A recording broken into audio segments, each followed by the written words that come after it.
Pozdravljeni, sem Ines in vi gledate Dancers Life Stories. Danes je z mano Krista. Sodeluješ z različnimi šolami, sodeluješ tudi z drugimi učiteljicami in plesno skupino imate tudi, a ne? Ja, tako je. Tako da kako pa potekajo te odnosi, te dinamike, a ne? Ker je kar večja skupina ljudi. Ja, sodelovati super, zaradi tega, ker se mi zdi, da si skupaj močnejši oziroma lahko dosežeš več. Če so seveda, odvisno s kom tudi sodeluješ, ne rabiš imeti čiste namene. Prijaznost, ne. Prijaznost se mi zdi, da je v naši družbi še vedno premalo prijaznosti. In vsi se učimo in tudi jaz, ne. Drugače ja, spodbujam definitivno sodelovanje, ne kupčkanje. Ja, in ta skupina, ke smo 3 punce, Trinity se imenujemo, sodelujem zdaj v več skupinah. Potem je tudi no, da še končam, smo 3 punce, zdaj smo že ženske, nismo, ne.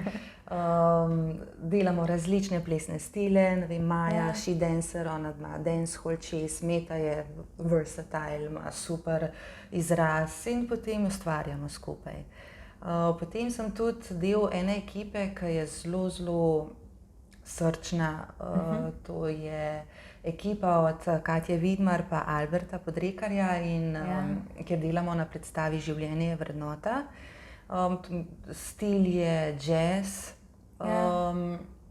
In ja, ta predstava je namenjena predvsem pač širši publiki in je dobrodelne narave, v smislu, da plesalci ne zaslužimo nič, ampak da vsaka karta, ke se proda, gre v dobrodelne namene oziroma za otroke, ki so preboleli raka. Ja, tudi sama sem to predstavo videla in jo zelo toplo priporočam. Mi je bila izredno všeč, izredno ganljiva, tako da res vam vse pohvale. Odlična zadeva, sploh pa odličen namen. Ja, ja, no, to se mi zdi, da je tako neko dobro delo, ke te napolni. Pa poleg tega še jaz ostajam nekako v formi, ne, ke so treningi, nastopi in na odru sem jaz kar doma, no, se zelo lepo počutim. Potem sem zdajle sicer malo na pavzi, ko sem prej omenila Mašo Kagav Knez, smo še punce pri njej, ke plešemo in nastopamo z živimi bobni, se pravi 2 Afričana do 3 pridejo kdaj, igrajo na bobne.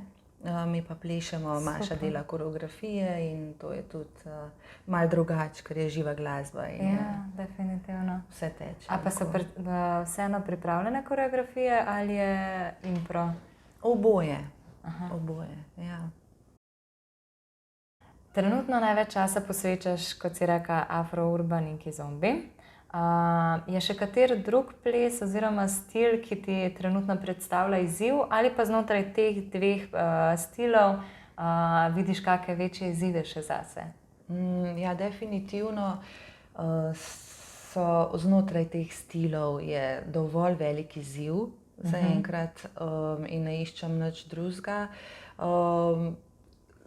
Kizomba za dame je nov program, Reggaeton Fusion tudi je nov program, to je fuzija na primer vseh teh plesov, ke sem jih jaz plesala, z reggaetonom bom probala vkomponirati, tako da to je vse dovolj velik izziv, da sploh pa afro-urban, kot so afro house, kuduro, afrobeats, moram tukaj še kar trenirati. Je že znotraj tega toliko nians. Ja, to je precej bogato, ni samo ples, ampak je odzadaj tudi kultura. Vsak korak ima svoje ime in je pomembno.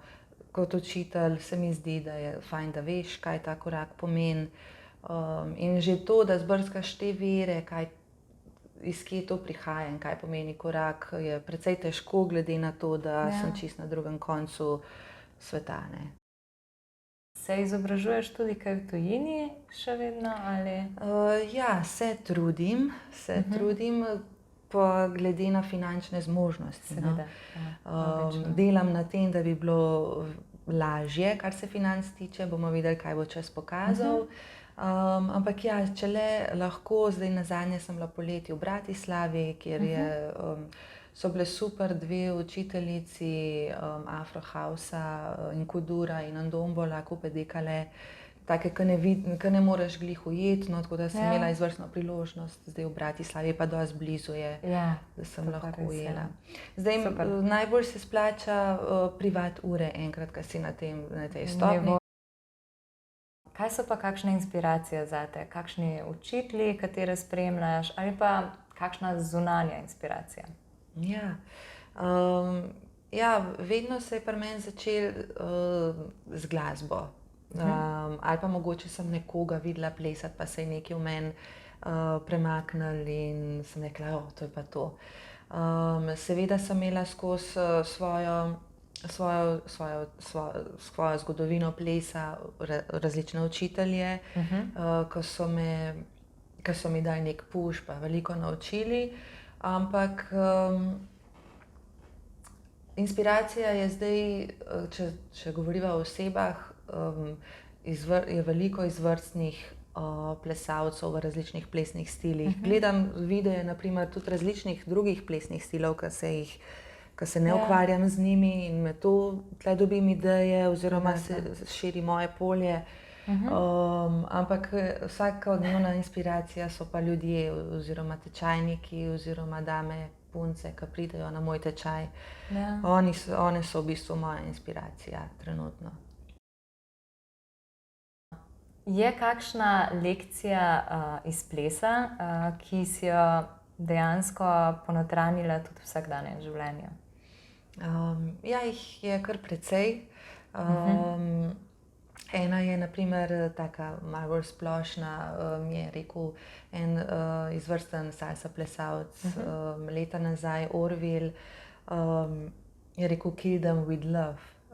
Se mi zdi taka lepa, kljub temu, da uporablja besedo kill, da je noter, pač ljubeče, prijazno. Zaradi tega, ker na primer jaz izhajam iz teh tekmovalnih plesov in sem prišla v družabne plese, kjer je point bolj socialize pa se imeti super fajn.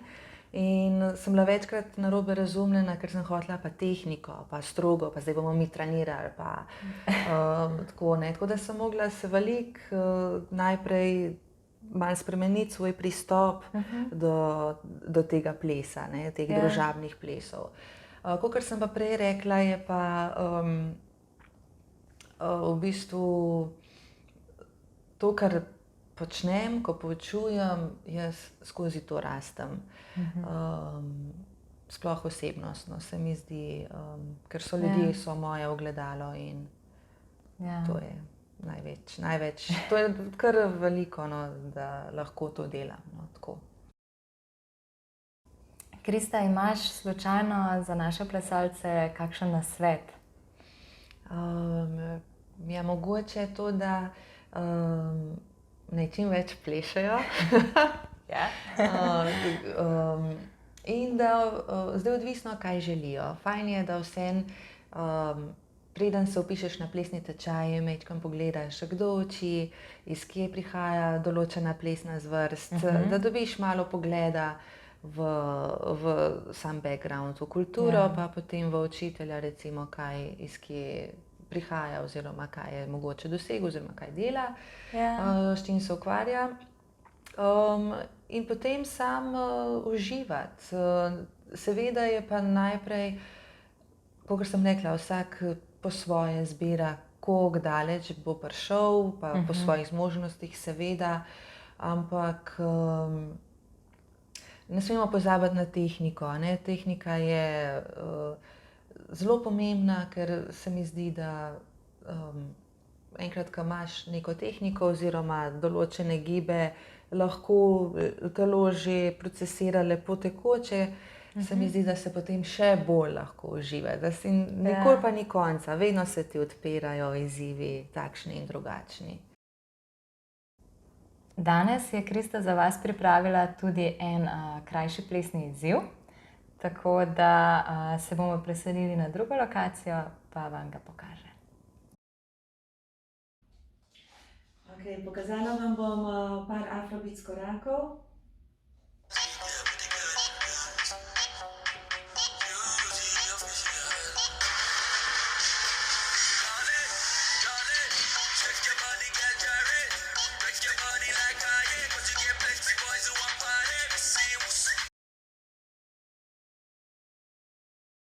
Krista, najlepša hvala za današnji intervju. Bilo mi je veselje, upam gledalci, da ste tudi vi uživali, da boste tudi preizkusili Kristin izziv in ga podelili z nami v kakšnem storiju. Tako da, Krista, res še enkrat najlepša hvala in se vidimo čez dober teden.